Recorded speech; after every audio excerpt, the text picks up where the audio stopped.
Good morning विद्यार्थी मित्रों। आज આપણે बीडीएम में भारतीय नाણાकीय व्यवस्था में यूनिट 3 चालू करशू। यूनिट 3 नाણાकीय संस्थाओं विषे भणशू।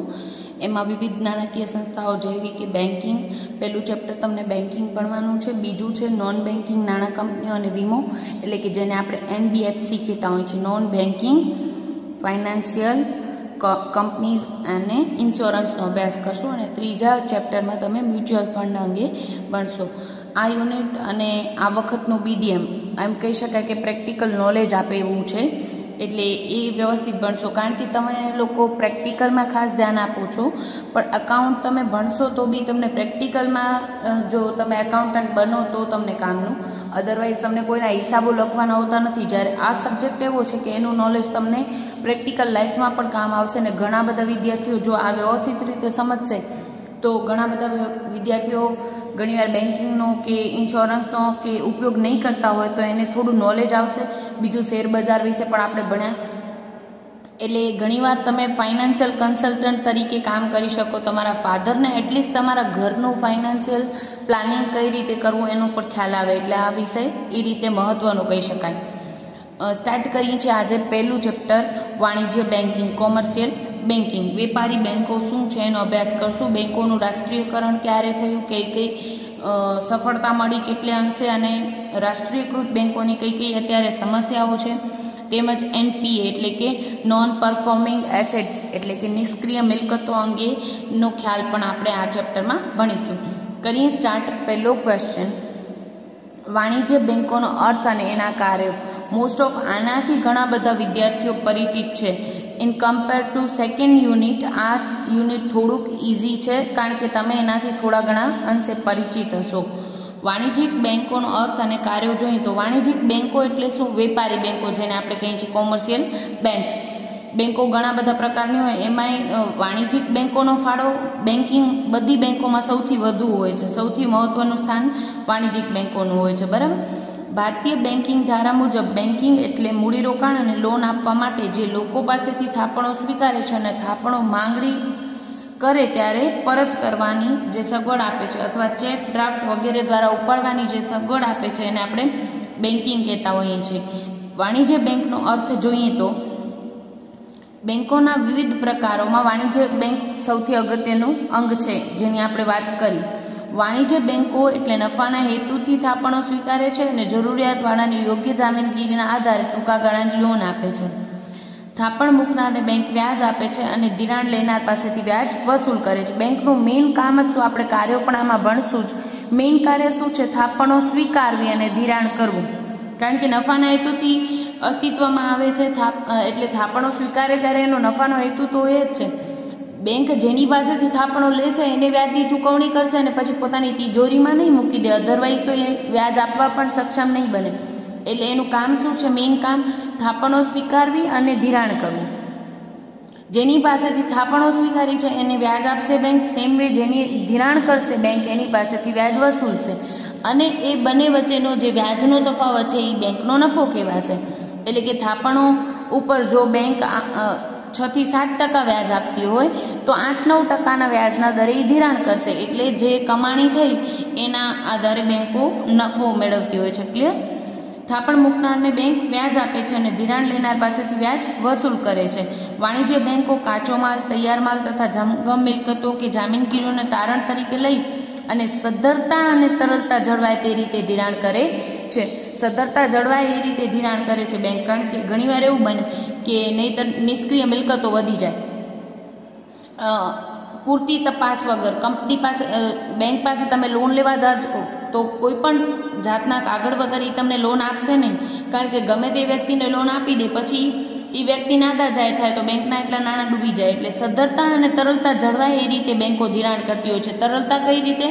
તો કે જેટલી થાપણો આવી એ બધે બધું ધિરાણ નહીં કરી દે, અદરવાઇઝ તો બેંક જ્યારે થાપણો જેને રાખી છે બેંકમાં એ લેવા આવે ત્યારે બેંક પાસે નાણાં જ ન હોય એવું બને। એટલે એવું નહીં કરે, જેટલી થાપણો આવશે એના અમુક ટકા પોતાની પાસે અનામત તરીકે રાખીને બાકીની રકમનું ધિરાણ કરશે। બીજું ધિરાણમાં પણ એ ટૂંકા ગાળાનું અને લાંબા ગાળાનું બે ધિરાણ કરશે। એટલે ઘણીવાર ઓચિંતું કોઈ થાપણદાર રૂપિયા ઉપાડવા આવે તો બેંક એમ ન કહી શકે કે રૂપિયા નથી, એટલે અમુક એવી જગ્યાએ ધિરાણ કરશે કે માંગે ત્યારે તરત મળી જાય, અને અમુક ધિરાણ લાંબા ગાળાના શેરોમાં કરતી હશે કંપની, બેંક અમુક કંપનીના શેરોમાં રોકાણ કરશે, પછી અમુક જગ્યાએ સરકારી જામીનગીરીઓમાં રોકાણ કરશે, વિનિમય પત્રોમાં રોકાણ કરશે, જેથી અમુક એવા કે જ્યારે માંગે તરત મળી જાય.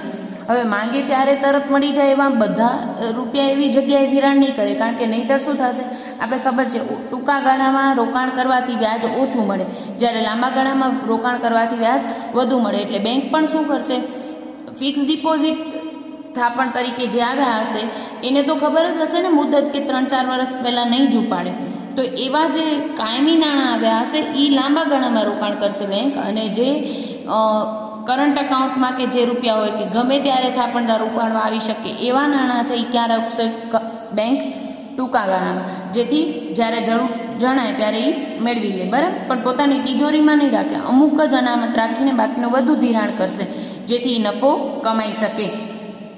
એટલે તારણ તરીકે રાખતી હોય છે, બીજું સદ્ધરતા અને તરલતા જળવાય તે રીતે ધિરાણ કરતી હોય છે. આપણે વાણિજ્યિક બેંકોને વેપારી બેંકો તરીકે ઓળખતા હોઈએ છીએ. વાણિજ્યિક બેંકોના કાર્ય, આ ક્વેશ્ચન યુનિવર્સિટી એક્ઝામની દ્રષ્ટિએ ઇમ્પોર્ટન્ટ છે અને સહેલો છે, અને બીજું તમે આનાથી થોડા પરિચિત હોય એવો છે, એટલે યાદ પણ રહી જશે. વાણિજ્યિક બેંકોના કાર્યો, તો કાર્યોને 2 ભાગમાં વહેંચી શકાય, એક મુખ્ય કાર્યો અને બીજા ગૌણ કાર્યો. મુખ્ય કાર્યો મેં તમને હમણાં કીધું એ 3 મુખ્ય કાર્યો છે બેંકના: થાપણો સ્વીકારવી, ધિરાણ કરવું અને શાખ સર્જનનું કાર્ય.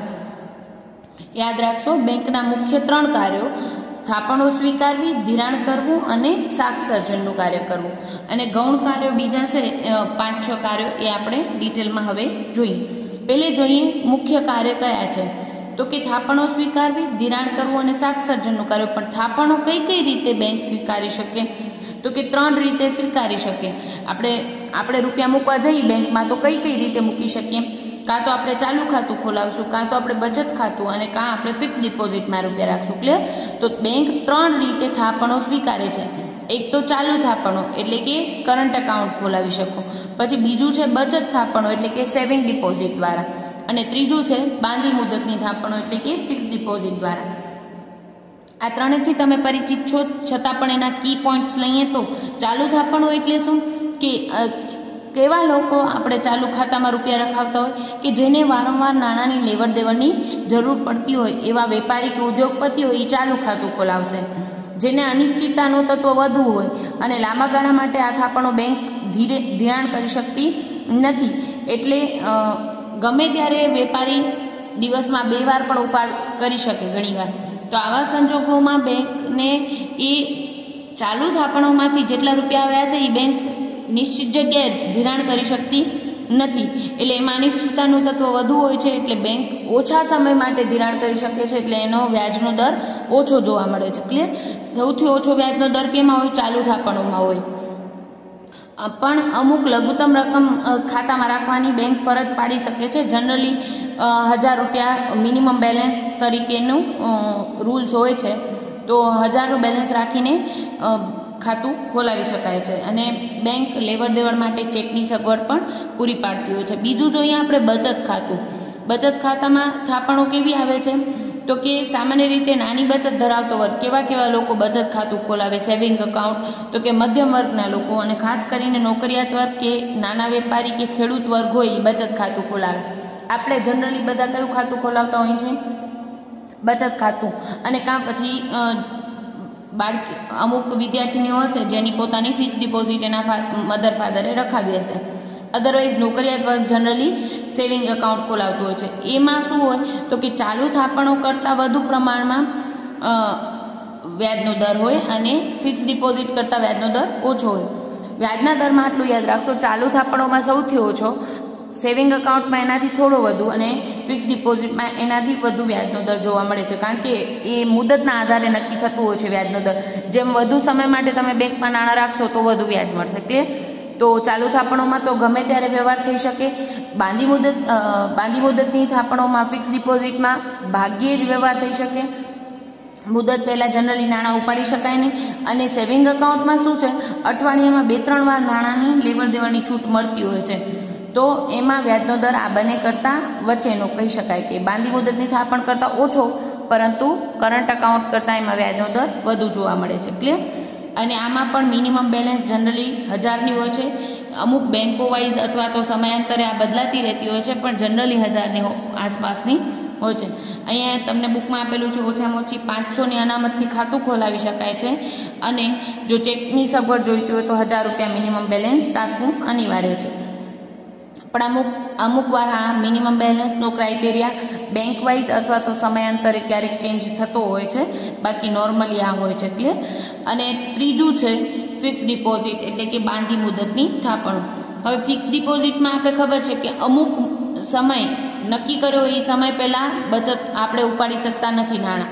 તો આવા સમયમાં શું થઈ જાય, બેંકની દ્રષ્ટિએ એ નાણાં 5 વર્ષની ફિક્સ ડિપોઝિટ તરીકે કોઈ થાપણદાર રાખી ગયો છે, તો એને બેંકને એવું છે કે 5 વર્ષ સુધી તો આ થાપણદાર નાણાં લેવા આવશે જ નહીં, તો એ લાંબા ગાળા માટે રોકાણ કરી શકે, બેંક ધારે ત્યાં રોકાણ ધિરાણ કરી શકે. બરાબર? તો આવી સગવડના કારણે મુદત વધુ હોય એટલે એનો વ્યાજનો દર આ બંને કરતાં, એટલે કે ચાલુ થાપણ કરતાં અને બચત થાપણ કરતાં વધુ જોવા મળતો હોય છે. ક્લિયર? આ મુદતને ધ્યાનમાં રહીને વધુ વ્યાજ આપે છે, અને લાંબી મુદતની થાપણ હોય તેમ વ્યાજનો દર વધુ ચૂકવાય છે, એ આપણે વાત કરી. અને આમાં મુદત પહેલાં નાણાં ઉપાડી શકાતા નથી. જનરલી વેપારી બેંકો 6 માસ, 9 માસ, 1 વર્ષ, 5 વર્ષ આવી રીતે ફિક્સ ડિપોઝિટ સ્વીકારતી હોય છે. હવે આપણે વાત કરી કે ફિક્સ ડિપોઝિટમાં નાણાં મુદત પહેલાં ઉપાડી શકાતા નથી. ચાલુ થાપણમાં શું હોય, ગમે ત્યારે રોજે રોજ નાણાંની લેવડ દેવડ કરવા માંગતા હોય એવા વેપારીને ઉદ્યોગપતિ જનરલી ચાલુ થાપણોમાં. બચત થાપણમાં શું હોય, અઠવાડિયામાં 2-3 વાર જનરલી વ્યવહારની છૂટ મળતી હોય છે. જ્યારે ફિક્સ ડિપોઝિટમાં આપણે કીધું હોય કે 1 વર્ષની એફડી કરાવી છે ફિક્સ ડિપોઝિટ, તો 1 વર્ષ સુધી આપણે નાણાં ઉપાડી શકતા નથી. પણ ઘણીવાર એવું બને કે થાપણદારને આકસ્મિક જરૂરિયાત આવી, તો આવા સંજોગોમાં એ કાં તો પોતાના ફિક્સ ડિપોઝિટમાં રાખેલા નાણાં સામે લોન મેળવી શકે છે 85%. દાખલા તરીકે એને 1 લાખ ફિક્સ ડિપોઝિટમાં રાખ્યા છે તો 85,000 એટલે કે 1 લાખના 85% જેટલી લોન એ મેળવી શકે છે. અથવા તો એ એફડી તોડાવે, ઘણા એમ કે ને એફડી તોડાવી, તો એવા સમયગાળામાં એને થોડુંક નુકસાન વેઠીને પણ નાણાં મેળવી શકતો હોય છે. ક્લિયર? આ વાત થઈ બેંકોની થાપણો સ્વીકારવાનું કાર્ય. બીજું કામ એનું શું છે, રૂપિયા આવે એ પોતાની તિજોરીમાં થોડી રાખી દેશે, એ ક્યાંક ધિરાણ કરશે. અને ધિરાણ કઈ રીતે કરશે, થાપણો આવી છે એના ઉપર જે વ્યાજનો દર છે એનાથી વધુ વ્યાજના દરે એ ધિરાણ કરશે, જેથી એ નફો કમાઈ શકે. કારણ કે બેંકનું તો નફો કમાવાનું સાધન જ છે. બરાબર? પણ ધિરાણ કરતી વખતે એ 3 સિદ્ધાંતોને ધ્યાનમાં રાખશે. એક, નફાકારકતા, એટલે કે થાપણો આવી છે એનાથી વધુ વ્યાજના દરે ધિરાણ કરશે. બીજું છે તરલતા, એટલે કે જ્યારે થાપણદાર લેવા આવે ત્યારે બેંક પાસે રૂપિયા ન હોય એવું ન બને, એટલે એ શું કરશે, ધિરાણ કરતી વખતે ધ્યાન રાખશે. અમુક ટૂંકા ગાળામાં રોકાણ કરશે, અમુક લાંબા ગાળાના સાધનોમાં રોકાણ કરશે. ક્લિયર? અને ત્રીજું છે એ સલામતીનો ગુણ પણ ચેક કરશે.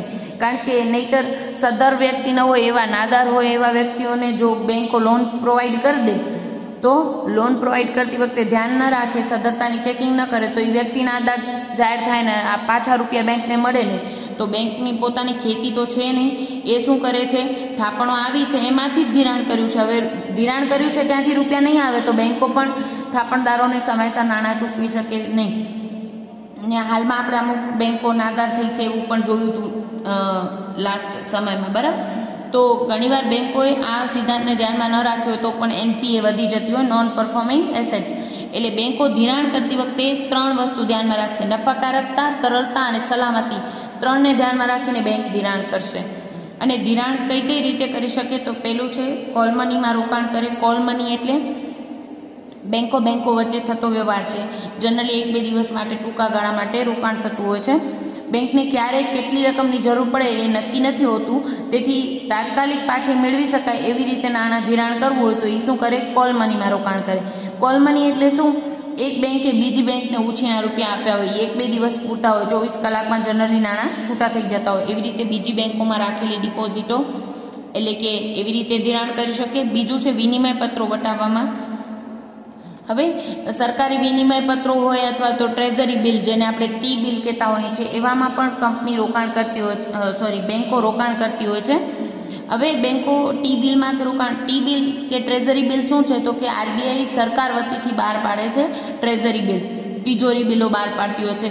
બેંકો આમાં રોકાણ કરી શકે, એટલે કે વર્ષના મુદતમાં એ પાછા નાણાં એને મળી જતા હોય છે.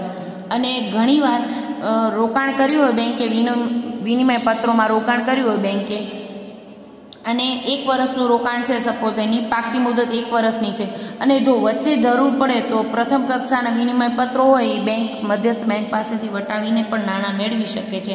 એટલે એ ટૂંકા ગાળાનું રોકાણ બેંક કરતી હોય છે. અને આવા ધિરાણમાં નફાકારકતા સાથે તરલતાનો ગુણ પણ જળવાઈ રહેતો હોય. કોલ મનીમાં શું 1 દિવસની મુદતની જનરલી ધિરાણ બેંક કરતી હોય. વિનિમય પત્રો કે તિજોરી બિલો છે તો એમાં 1 વર્ષ સુધીનું રોકાણ બેંકો કરતી હોય છે. અને બીજું, તરલતા સૌથી વધુ મહત્વની છે. એમાં શું થાય કે 1 વર્ષની અંદર પણ રૂપિયાની જરૂર પડે ને તો બેંક શું કરે, મધ્યસ્થ બેંક પાસે એટલે કે RBI પાસે જઈને આ વિનિમય પત્રો વટાવીને રૂપિયા લઈ લેશે. બેંક રેટ એને ચૂકવવો પડશે થોડુંક, પણ રૂપિયાની જરૂર પડે ત્યારે બેંકને મળી જશે. એટલે ટૂંકા ગાળાનું રોકાણ કહી શકાય. અને સૌથી મહત્વનું ત્રીજું, ધિરાણનું સૌથી વધુ કાર્ય આ સ્વરૂપે થતું હોય છે, લોન સ્વરૂપે. બેંકો શું કરશે, જેટલી થાપણો આવી એમાંથી પોતાનો CRR એટલે કે અમુક ભાગ પોતાની પાસે રાખવો પડે.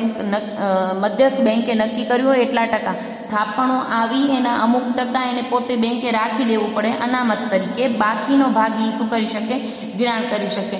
અને આ ધિરાણ ટૂંકા ગાળાને લાંબા ગાળાની લોન સ્વરૂપે બેંક સૌથી વધુ આ રીતે કરતી હોય છે ધિરાણ.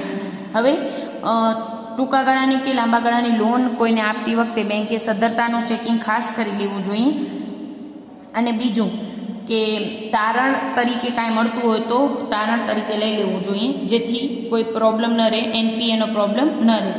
જો લોન લેનાર વ્યક્તિ નાણાં ન ચૂકવી શકે તો બેંક એનો નિકાલ, જે તારણ તરીકે મૂકેલી મિલકતો છે એનો નિકાલ કરીને નાણાં મેળવી શકે. તારણ તરીકે કાંઈ પણ લઈ શકે, ગોદામનો માલ હોય, મકાન મિલકત કે શેરબજારની જામીનગીરીઓ કે ફિક્સ ડિપોઝિટને પણ અમુક લોકો લોન વખતે ગીરવે મૂકતા હોય છે, તો એ તારણ તરીકે લઈને બેંક લોન સ્વરૂપે ધિરાણ પણ કરતી હોય છે. આપણે જોઈ રહ્યા છીએ બીજું કાર્ય, થાપણો સ્વીકારી લીધી છે પણ ધિરાણ બેંક કઈ રીતે કરી શકે. તો પહેલી વાત કરી, કોલ મનીમાં રોકાણ કરી શકે બેંક, વિનિમય પત્રોમાં કે ટ્રેઝરી બિલમાં રોકાણ કરી શકે, અને સૌથી મહત્વનું લોન સ્વરૂપે રોકાણ બેંકો કરતી હોય છે. આ સિવાય બેંક ચોથી રીતે ઓવરડ્રાફ્ટ કે કેશ ક્રેડિટ સ્વરૂપે, CC જેને કહેતા હોઈએ છીએ આપણે, કેશ ક્રેડિટ, આ સાધનો તો તમે 12માં પણ ભણી આવ્યા હશો કદાચ. ઓવરડ્રાફ્ટ કે બેંક કેશ ક્રેડિટ સ્વરૂપે પણ બેંક ધિરાણ કરતી હોય છે. હવે ઓવરડ્રાફ્ટ કે કેશ ક્રેડિટ શું છે, તો કે ગ્રાહકની ભૂતકાળની પ્રતિષ્ઠા અને ધંધાનું જે સ્વરૂપ છે એના આધારે પોતાનો ખાતેદાર હોય એ વ્યક્તિને પોતાના ખાતામાં જેટલી ડિપોઝિટ રાખી છે એના કરતાં વધુ ઉપાડવાની સગવડ બેંક આપે, એને આપણે ઓવરડ્રાફ્ટ કે કેશ ક્રેડિટ કહેતા હોઈએ છીએ. આમ ખાતેદાર જેટલા સમય માટે જેટલી રકમ ઉપાડે એટલું એને વ્યાજ ચૂકવવાનું રહેતું હોય છે. ક્લિયર? હવે વાત કરીએ, 2 કાર્ય આપણે વાત કરી. બેંકોના મુખ્ય 3 કાર્યો છે. એક થાપણો સ્વીકારવી, ધિરાણ કરવું અને શાખ સર્જનનું કાર્ય. હવે સૌથી મહત્વનું બેંકનું કાર્ય, અત્યંત મહત્વનું કાર્ય છે શાખ સર્જનનું કાર્ય. વેપારી બેંકોને ગોડાઉન તરીકે નહીં પણ factory of creation, credit creation તરીકે ઓળખવામાં આવે છે. એટલે શાખ સર્જનનું કાર્ય એ લોન દ્વારા, અતિરિક્ત ઉપાડ દ્વારા કે જામીનગીરીઓના વટાવ દ્વારા બેંકો આ શાખ સર્જનનું કાર્ય કરતી હોય છે. અને શાખ સર્જનનું કાર્ય બેંકોના અંદર જે સહકારો એના દ્વારા થઈ શકતું હોય છે. આથી જ કહેવાય છે કે every loan creates new deposit. જે નવી લોન છે એ નવી ડિપોઝિટ ક્રિએટ કરે છે. હવે તમને આ શાખ સર્જનનું કાર્ય ઉદાહરણ દ્વારા સમજાવ્યું છે, એ આપણે સમજીએ તો શાખ સર્જનનું કાર્ય બેંકોનું સૌથી મહત્વનું સમજીએ તો, સપોઝ કે મારું ખાતું બેંક ઓફ ઇન્ડિયામાં છે અને આજે હું બેંકમાં 5000 રૂપિયા, તમને જે ઉદાહરણ બુકમાં આપ્યું છે એ જ સમજાવું છું. સપોઝ કે મારું ખાતું બેંક ઓફ ઇન્ડિયામાં 5000 રૂપિયા મેં થાપણ મૂકી આજે. હવે આપણે ખબર છે કે બેંક પોતાની પાસે તો રાખશે નહીં, ક્લિયર? તો એ લોન સ્વરૂપે કોઈકને આપશે અથવા તો કોઈ ધિરાણ કોઈને પણ કરશે, બરાબર? મેં બેંક ઓફ ઇન્ડિયામાં આજે 5000 રૂપિયા રાખ્યા, એ બેંક ઓફ ઇન્ડિયા માટે શું કહેવાય? પ્રાથમિક થાપણ કહેવાય, પ્રાથમિક થાપણ. હવે બેંક શું કરશે? અમુક ટકા અનામત તરીકે રાખશે, કારણ કે આપણે આગળ વાત કરી RBI કે દરેક દેશની મધ્યસ્થ બેંક નક્કી કરે એટલું અનામત રાખીને પછી જ બેંક જેટલી થાપણો આવે બધે બધું ધિરાણ ન કરી શકે, થોડીક રકમ એને અનામત તરીકે રાખવી પડે અને પછી શું કરી શકે, ધિરાણ કરી શકે. તો સપોઝ કે બેંક ઓફ ઇન્ડિયા 10% ધિરાણ રાખે છે. આપણે ઉદાહરણ સમજવા 10% લઈએ છીએ. 10% ટકાવારીમાં કાઢવા સરળ રહે એટલે. અધરવાઇઝ CRRનું પ્રમાણ જનરલી 4% આસપાસ રહેતું હોય છે, બરાબર. હવે એ તો બદલાતું પણ રહેતું હોય, RBI નક્કી કરે એ પ્રમાણે બેંકોએ અનામત રાખવી પડે. સપોઝ કે 5000ના 10% 500 રૂપિયા એને શું રાખ્યું, અનામત રાખી અને 4500 રૂપિયા બેંક શું કરે છે, ધિરાણ કરે છે કોઈ એક વ્યક્તિની. માની લો કે મનીષા મેમને રૂપિયાની જરૂર છે, તો એ બેંક પાસે લોન લેવા ગયા અને મનીષા મેમને બેંકે 4500ની લોન આપી. ક્લિયર? હવે મનીષા મેમ રૂપિયા લીધા છે તો એમાંથી કંઈક વ્યવહાર તો કરશે જ ઓલરેડી. સપોઝ કે એમનો બિઝનેસ છે ને એના કારણે એને આ 4500 રૂપિયાની જરૂર પડી છે. આ 4500 રૂપિયા બેંક મનીષા મેમ ક્યાંક વાપરે છે. હવે ધંધાના કારણોસર એ ધારી લો કે ખુશ્બુ મેમ પાસે 4500 રૂપિયાનો માલ ખરીદે છે અને બદલામાં હવે આ બેંકે આને જ્યારે ધિરાણ કર્યું ને ત્યારે એ રોકડા ના આપે અને જો બેંક ઓફ ઇન્ડિયાના મેમનું ખાતું છે, મનીષા મેમનું ખાતું, એમાં જ એ બેંક ઓફ ઇન્ડિયાના ખાતામાં 4500 રૂપિયા બેંક ઓફ ઇન્ડિયાએ જમા કર્યા છે. હવે મનીષા મેમના ખાતામાં અત્યારે 4500 રૂપિયા છે. મેમે ખુશ્બુબેન પાસેથી એમને માલ ખરીદ્યો સપોઝ, તો એ શું કરશે, 4500નો એમને ચેક આપે છે. મનીષા મેમ ખુશ્બુ મેમ પાસેથી માલ ખરીદીને 4500 રૂપિયાનો એમને ચેક આપે છે. તો ખુશ્બુ મેમ પાસે ચેક આવી ગયો 4500 રૂપિયાનો, બરાબર. પણ ખુશ્બુ મેમ પાસે જે ચેક આવ્યો છે એ બેંક ઓફ ઇન્ડિયાનો છે, જ્યારે ખુશ્બુ મેમનું ખાતું બેંક ઓફ ઇન્ડિયામાં નથી અને બેંક ઓફ બરોડામાં છે, BOBમાં એમનું ખાતું છે. હવે ખુશ્બુ મેમ શું કરશે, પોતાની બેંકમાં એ ચેક નાખશે, જમા કરાવશે. તો બેંક ઓફ ઇન્ડિયા શું કરશે, બેંક ઓફ ઇન્ડિયામાં ખુશ્બુ મેમે ચેક જમા કરાવ્યો એટલે 4500 રૂપિયા બેંકમાં આવ્યા. બેંક ક્લિયરિંગ હાઉસ દ્વારા આંતર બેંક વ્યવહાર થઈ જશે અને પતાવટ થઈ જશે. 4500 રૂપિયા આ બેંક આમને ક્લિયરિંગ હાઉસ દ્વારા આપી દેશે, બરાબર. હવે BOBમાં આવેલા આ 4500 રૂપિયા BOB માટે એટલે કે બેંક ઓફ બરોડા માટે શું કહેવાય, પ્રાથમિક થાપણ કહેવાય. હવે એ પણ પોતાની પાસે તો રાખશે નહીં, એ પણ ક્યાંક ધિરાણ કરશે 4500 રૂપિયા. ક્લિયર? તો આમને આમ ચક્ર ચાલતું રહેશે અને અર્થતંત્રમાં નાણું ફરતું રહેશે. તો શાક સર્જનનું કાર્ય બેંકોનું સૌથી મહત્વનું કહેવાય, કારણ કે એક જગ્યાએ નાણું રહેતું નથી, એ અનામત રાખી અને બીજાને આપવામાં આવે છે. બીજી બેંક દ્વારા વ્યવહાર થાય છે. બીજી બેંકો પાસે જે થાપણ આવે છે એ થાપણમાંથી અમુક અનામત રાખશે. 4500 રૂપિયાના 10% સપોઝ કે 450 અનામત રાખીને પાછા જેટલા રૂપિયા બચ્યા 4050 એ બીજી બેંક બીજા કોઈને ધિરાણ કરશે, બેંક ઓફ બરોડા. આવી રીતે આ કાર્ય સતત ચાલુ રહેશે અને એને કહેવાય શાક સર્જનનું કાર્ય. ક્લિયર? તો બેંકો આ રીતે શાક સર્જન કરતી રહે છે અને આ પ્રક્રિયા ચાલતી જ રહે છે. અને કુલ કેટલું ધિરાણ બેંક કરી શકે એના માટે તમને સૂત્ર આપેલું છે, પ્રાથમિક થાપણ ભાગ્યા રોકડ અનામતનું પ્રમાણ ગુણ્યા 100. અહીંયા આપણી પ્રાથમિક થાપણ પહેલી કેટલી હતી બેંક ઓફ ઇન્ડિયામાં, મારા ખાતામાં 5000 ગુણ્યા 100 અને ભાગ્યા રોકડ અનામતનું પ્રમાણ અત્યારે આપણે ધાર્યું હતું કેટલું, 10%. ક્લિયર? અત્યારે 10% ધાર્યું હતું. જ્યારે પ્રવર્તમાન દર જે હોય એ ભાગાકારમાં લઈ તો 50000 રૂપિયા શાક સર્જન થઈ શકશે. 5000 મારી ડિપોઝિટમાંથી કેટલું, 50000નું શાક સર્જન થઈ શકશે. ક્લિયર? આ 3 મહત્વના કાર્ય એક્ઝામની દ્રષ્ટિએ ઇમ્પોર્ટન્ટ છે. બાકી તમે કદાચ આનાથી પરિચિત પણ હશો આ કાર્યથી. હવે વાત કરીએ વાણિજ્યિક બેંકના ગૌણ કાર્યો. આ સ્પીડમાં લેશું. પહેલું છે મૂડીરોકાણનું કાર્ય. સરકારી જામીનગીરીઓમાં બેંકો ખાસ કરીને રોકાણ કરતી હોય છે. આ સિવાય પોતાની પાસે આવેલા રૂપિયાનું આ 3 મહત્વના કાર્યો તો કરે પણ બીજા કાર્યો પણ બેંક કરતી હોય છે. એ ગૌણ કાર્યો કયા કયા હોઈ શકે, તો કે સરકારી જામીનગીરીમાં રોકાણ કરે, ક્યારેક ઔદ્યોગિક કોઈ કંપનીના શેરમાં રોકાણ કરતી હોય છે બેંક. બીજું છે નાણાંની હેરફેરનું કાર્ય. એક જગ્યાએ નાણાં સ્થિર ન થઈ રહે. અર્થતંત્રના વિકાસ માટે બેન્કિંગ સુવિધા વિકસેલી હોય એ મહત્વનું છે. અત્યારે બેંક સર્વિસ સેક્ટરમાં સૌથી વધુ વિકસેલું હોય તો એ બેન્કિંગ વ્યવસ્થા છે. ક્લિયર? અત્યારે અંતરિયાળ ગામડાઓમાં પણ બેંકો પહોંચી ગઈ છે. નાણાંની હેરફેરનું કાર્ય. બેન્કિંગ વિકાસને કારણે કોઈપણ વ્યક્તિને કે વેપારીને એક સ્થળેથી બીજા સ્થળે કોઈપણ જાતના જોખમ સિવાય ઓછા ખર્ચે અને વધુ સરળતાથી નાણાં મોકલવાની સગવડ બેંક આપે છે। એ ચેક દ્વારા, ડ્રાફ્ટ દ્વારા, ટેલિગ્રાફ દ્વારા, ઈ બેન્કિંગ દ્વારા આ સુવિધાઓ બેંકો પૂરી પાડતી હોય છે। ગ્રાહકના એજન્ટ તરીકેનું કાર્ય, આ સૌથી મહત્વનું। અત્યારે ઘણી બેંકો આ ઇફેક્ટિવલી સુવિધા પૂરી પાડી રહી છે, ગ્રાહકના એજન્ટ તરીકેનું।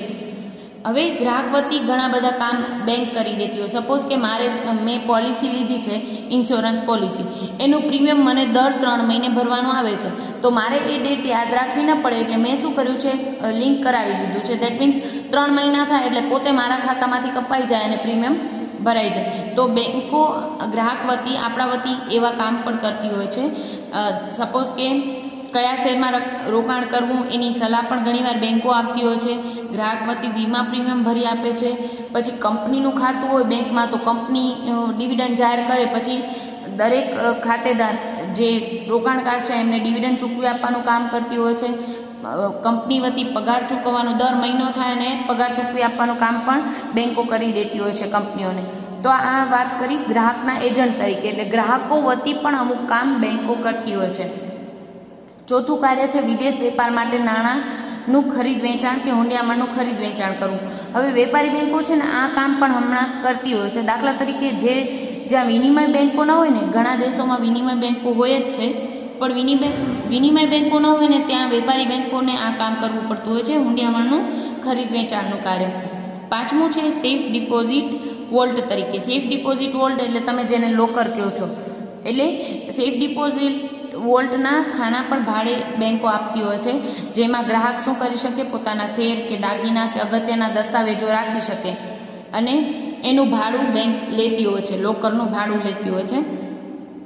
પણ આ લોકર, જેને સેફ ડિપોઝિટ વોલ્ટ આપણે કહીએ છીએ, એની 2 ચાવી હોય છે, એક બેંક પાસે હોય છે અને એક ગ્રાહક પાસે હોય છે, અને આ 2 ચાવી વગર ખાનું ખુલી શકતું નથી, અને ગ્રાહક પાસેથી આ સેફ ડિપોઝિટ વોલ્ટનું ભાડું બેંકો વસૂલ કરતી હોય છે। અને છેલ્લું અન્ય કાર્યો લઈએ તો ઘણીવાર ગેરંટર તરીકે ગ્રાહકની ગેરંટી આપવાનું, ખાતેદારની ગેરંટી આપવાનું કામ પણ બેંકો કરતી હોય છે। આ સિવાય બેંકોના પોતાના મોટા મકાનો હોય, મોટી બિલ્ડિંગ, તો એનામાંથી ભાડાની આવક કમાવાનું કાર્ય બેંકો કરતી હોય છે। આમ કહી શકાય કે આર્થિક વિકાસ માટે એક શુભ ચિહ્ન કહી શકાય વાણિજ્યિક બેંકો। બેંકોના ઘણા બધા પ્રકાર તમે આગળ 12મા ધોરણમાં ભણી આવ્યા હશો, સહકારી બેંકો વગેરે, પણ વાણિજ્યિક બેંકોનો ફાળો સૌથી મહત્વનો છે ને અત્યારે આર્થિક વિકાસમાં અને ખાસ કરીને સર્વિસ સેક્ટરમાં જો સૌથી મહત્વનું કામ કરતું હોય તો એ બેન્કિંગ સેક્ટર છે એમ કહી શકાય।